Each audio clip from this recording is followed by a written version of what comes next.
कैसे कैसे लोग रहते हैं यार यहाँ पर। হ্যালো এভরিওয়ান, আমি সুজাতা। আমার নতুন একটি ভিডিওতে তোমাদের জানাই অনেক অনেক ওয়েলকাম। তো সকলকে জানাই গুড মর্নিং। আর এখন ঘড়িতে বাজে ওই 8টা। আর এখনই দেখো এত রোদ বেরিয়েছে যে জানালা দিয়ে পুরো রোদ ঢুকে গোটা বিছানায় হয়ে গেছে। এই গরমকালে হলে এই অসুবিধাটাই হয়, আর শীতকাল হলে এই দিকটা একদমই রোদ আসে না, আলো আসে না। আর গরমকাল হলে গোটা বিছানায় রোদ চলে আসে, যখন দরকার তখন আসে না, আর যখন দরকার নেই তখন চলে আসে। তো এটাকে নিয়ে কী করি বলো তো? ওই যে জানালাটা পর্দাটা তো আমাদের পাতলা, ওটাতে একটা মোটা কালো পর্দা হলে কিন্তু এই রোদটা ঢোকে না। কিন্তু যেহেতু এই পর্দাটা একটু পাতলা, তার জন্য কিন্তু রোদটা আরও বেশি বেশি ঢোকে। তার জন্য আমি একটা মোটা চাদর নিয়ে ওখানটা কিন্তু ঘেরে দিই, যাতে ওটা আর আলোটা আর বিছানার মধ্যে না আসে, আর ঘরটাও গরম না হয়। তখন কিন্তু বেশ ঠান্ডা ঠান্ডা হয় ঘরটা। আর এখন তো বৃষ্টি হচ্ছিল কদিন ধরে, তারপরে রোদ উঠেছে, তো বেশি গরম নয়, তার জন্য আমি আর ঘেরলাম না। তো সকাল সকাল তো দেখলেই আমি আমার বরকে ডিস্টার্ব করতে শুরু করছি ঘুম থেকে তোলার জন্য।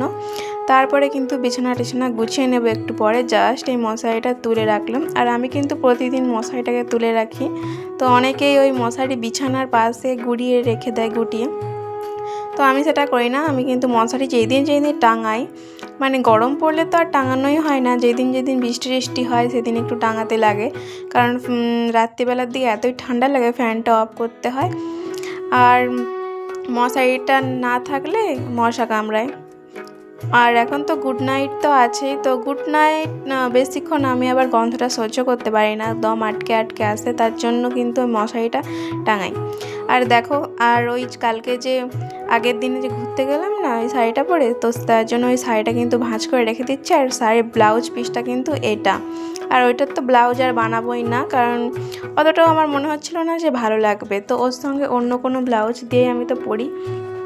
তো চলো এখন এই আলনাটাকে তো পরে গোছাবো, আলনাটাকে এখন অ্যাভয়েড করো, এখন সময় নেই একদমই। আর এত রোদ বেরিয়েছে, ঘরটা গরম হতে শুরু করে দিয়েছে, তো ওপর ঘরে আর বেশিক্ষণ থাকা যাবে না। তার জন্য এই যে জানালাটার দিকে যে রোদটা বেরিয়েছে, এর মধ্যেই কিন্তু আমি এই শাড়িটাকে রোদে দিয়ে দেবো, কারণ আর বাইরে যাওয়ার দরকার নেই। এর মধ্যে একটুখানি রোদ খাইয়ে আবার কিন্তু ওখানে রেখে দেবো, কারণ হচ্ছে এইগুলো তো ভালো শাড়ি, তো তার জন্য বেশি ধোয়া যাবে না এইগুলোকে, তাহলে কিন্তু খুব তাড়াতাড়ি নষ্ট হয়ে যাবে। তো একটুখানির জন্য পরেছিলাম, তার জন্য কিন্তু রোদে দিয়ে দিলাম ভালো করে। তো কিছুক্ষণ ধরে রোদ খাইয়ে নেব, তারপরে কিন্তু তুলে নেব। আবার বেশিক্ষণ আবার চড়া রোদে দেওয়ার দরকার নেই, যে সকালের যে রোদটা মিষ্টি রোদ, তো ওটার মধ্যেই কিন্তু দিয়ে দিতে হবে। এখন আর রোদ আর সেই রকম মিষ্টি নেই, কারণ সকালেই যা এত গরম লাগে, পুরো দুপুরের মতো হয়ে যায়। তো তারপরে দেখো ব্রেকফাস্টে আমরা খাবো আজকে মুড়ি আলু ভাজা, তো তার জন্য আলু ভাজা করতে চলে এসেছি। আর এই আলু ভাজা ভাজতে গিয়েই আমার সঙ্গে একটা দুর্ঘটনা ঘটে যায়, তোমরা দেখতে থাকো তো জানতে পারবে। তো যখন আমি এই যে খুন্তিটা দিয়ে তেলটা নাড়তে গেছি, ওখানে জল ছিল না কী ছিল কে জানি, ফটাস করে এসে আমার কিন্তু হাতে পড়ে যায়, ওই দেখো। তার জন্য আমার হাতে কিন্তু একটুখানি লেগে গিয়েছিল। তো আমি এত দূর থেকে এরকমভাবে করছি আমি। আর আমাদের কিন্তু এখানটায় রঙের কাজ টাজ হচ্ছিলো, আর ওখানটা কিন্তু গ্যাস রাখার জায়গাটা হচ্ছে, তো তার জন্য কিন্তু এই জায়গাটা এইরকম অবস্থা হয়ে আছে, আর এখানেই রান্না করতে হচ্ছে এত অসুবিধার মধ্যে। তার জন্য জায়গাটা একটু নোংরা নোংরা হয়ে আছে, তো তোমরা প্লিজ এগুলোকে অ্যাভয়েড করে দেখতে থাকো। তো আলুটা আমরা দিয়ে দিলাম তো আলু ভাজার জন্য। আর আজকে আলুটা কিন্তু একটু দেখো মোটা মোটা কাটা হয়ে গেছে, তো একটু বেশিক্ষণ টাইম লাগে ভাজতে আর কি, আর কিছুই নয়। তো আলু ভাজার সময় যে হাতে যে তেলটা ছিটকে পড়েছিল, সেটা কিন্তু আমার হাতে পড়েছে, এখন বোঝা যাচ্ছে না, কিন্তু একটু পরেই কিন্তু এখানে কিন্তু জ্বালা জ্বালা করছিল, কিন্তু ক্যামেরায় ওটা অতটা বোঝা যাচ্ছে না। তো আলু ভাজা আমার কমপ্লিট। দেখো আলুটা কিন্তু একটু ভেঙে ভেঙেও গেছে, তো আর বেশিক্ষণ ভাজবো না, তাহলে কিন্তু পুরো একদম আলু ভাজা থেকে আলুর চচ্চড়ি হয়ে যাবে। আর আলু ভাজা মুড়ি কিন্তু আমার বরকে খেতেও দিয়ে দিয়েছি। আর এখানেও আবার সেই খবর নিয়ে পড়েছে, খবর দেখতে শুরু করেছে, আর আমি একটু ক্যামেরার দিকে তাকাতে বলছিলাম বলে আর তাকালো না। তো চলো আর আজকে কি রান্না বান্না করব তোমাদের সাথে সেটা শেয়ার করব। তো আগের দিনে যে শাকগুলো রান্না করেছিলাম, তো আজকেও কিন্তু একটা শাক রান্না করব। এই শাকগুলোকে তোমরা কী নামে চেনো? আমাদের এখানে কিন্তু এটাগুলোকে গিমে শাক বলে।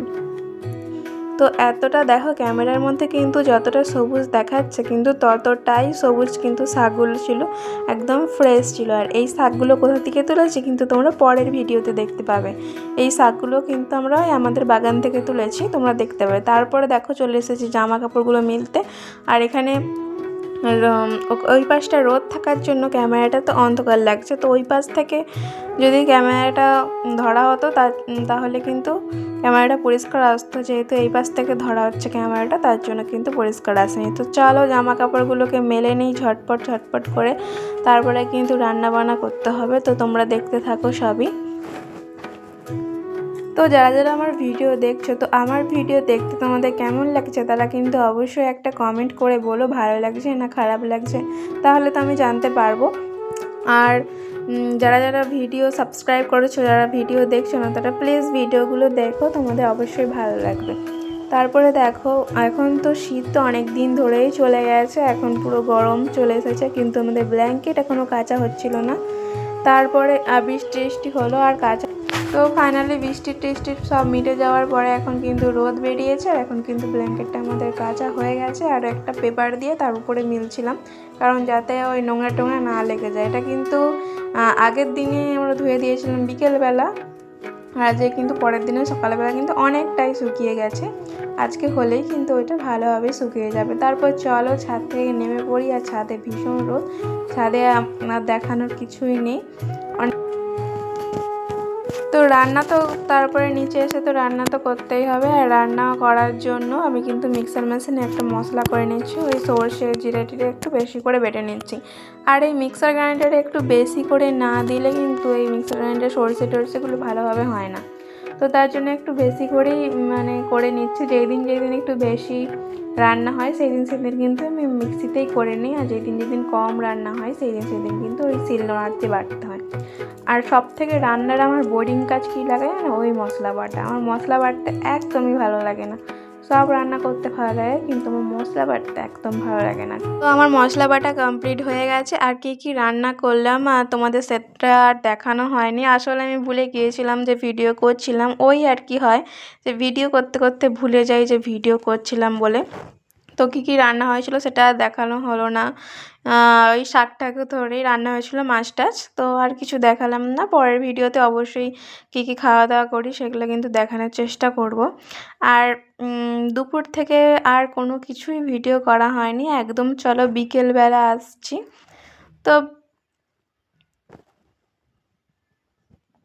তো এখন বাজে 5টা, আর অনেকক্ষণ পরে এলাম।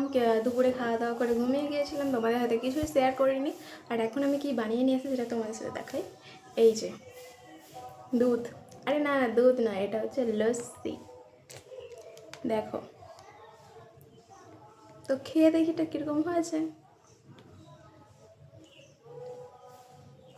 এটা ঠান্ডা করলে আরও ভালো হতো, কিন্তু এটা আমি গরম গরম নয়, হালকা ঠান্ডা আছে, বেশি ঠান্ডা না। তো এখন প্রচুর গরমে ঘরটার ভিতরে পাখাটা চালায় একটু বসি। বাই। তো গুড ইভিনিং বন্ধুরা, এখন কিন্তু হয়ে গেছে সন্ধে। আর এখানে আমার বর এখানে করছে রান্না। এটা কি রান্না হবে বলো তো? ঘুগনি রান্না হবে। তো এটা আসলে আমার বর একদমই করছিল না, আমি করছিলাম। ও ক্যামেরা অন দেখে জাস্ট খুন্তি নাড়তে এসেছিলো।